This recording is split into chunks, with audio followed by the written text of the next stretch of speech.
આપણને એવું થાય કે બુક રીડિંગ કોણ કરતું હશે, પણ એક ઓનલાઈન બુક રીડિંગ એક્સપિરિયન્સ આપતી company $1800 crore revenue last year કરે છે. ધ ફર્સ્ટ મૂવ એડવાન્ટેજના એપિસોડ નંબર 27માં તમારું સ્વાગત છે. આ કંપની કઈ રીતે બની એ ઘટના તો બહુ જ જાણવા જેવી છે. 2004 પહેલા તમારે કોઈ બુક રીડિંગ કરવું હોય તો એના ફિઝિકલ બુકમાં બે મોટા પ્રોબ્લેમ હતા.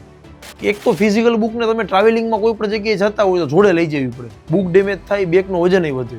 સેકન્ડ, કે કાંઈ પણ નવી બુક સ્ટાર્ટ કરવી હોય તમારે બુક સ્ટોરે જઈને પરચેસ કરવી પડે. એ સમયે ડિજિટલ બુક તો હતી જ, પણ એમાં પણ બે પ્રોબ્લેમ હતા કે તમે સપોઝ મોબાઈલમાં એને ડાઉનલોડ કરીને રીડ કરો છો તો એ મોબાઈલ સ્ક્રીનના લીધે તમારી આઈ ડેમેજ થાય. અને સેકન્ડ વન, મોબાઈલને કન્ટિન્યુઅસ 1-2 દિવસે તમારે ચાર્જ કરવો પડે. 2003માં વર્લ્ડના બે મોટા થિંકર જેફ બેઝોસ અને સ્ટીવ જોબ્સ એક ડિનરમાં ભેગા થાય છે. એ દરમિયાન આઈટ્યુન્સ બહુ સારું પરફોર્મ કરતું હોય છે. આઈટ્યુન્સે તમને ખ્યાલ જ છે કે મ્યુઝિકને ડિજિટલી કર્યું છે. બસ આ જ વસ્તુથી જેફ બેઝોસ ઇન્સ્પાયર થાય છે કે હું પણ બુક રીડિંગને ડિજિટલ કરી દઉં તો કેવું થાય. મિત્રો વિચારજો, આ વિચાર આવે છે ત્યારે સૌથી મોટો પ્રોબ્લેમ એ થાય છે કે એમેઝોન ત્યારે બહુ સારું પરફોર્મ કરતું હોય છે. તમને ખ્યાલ જ છે કે એમેઝોનનો મોટો બિઝનેસ એ ઓનલાઈન બુક સેલિંગનો હોય છે. એટલે આ વાત એવી છે પોતાના જ બિઝનેસ ઉપર ક્વેશ્ચન માર્ક આવશે. છતાં પણ એ પોતાની ટીમને વાત કરે છે, if we don't do this someone else will and we will be dead. આખી ટીમ એગ્રી કરે છે. જેફ બેઝોસ ડિસાઇડ કરે છે, એમેઝોનમાં જ એક સિક્રેટ લેબ બનાવે છે.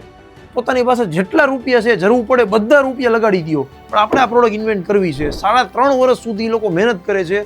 ફાઇનલી એક હાર્ડવેર ડિવાઇસ બને છે. 19 નવેમ્બર 2007માં ન્યુયોર્ક સિટીમાં પોતાનું હાર્ડવેર ડિવાઇસ લોન્ચ કરે છે. એ ડિવાઇસ એટલે કિન્ડલ.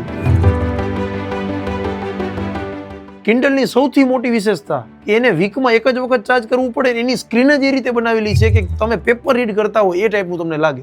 તમે 1000 કરતાં પણ વધારે બુક એની અંદર વાંચી શકો છો.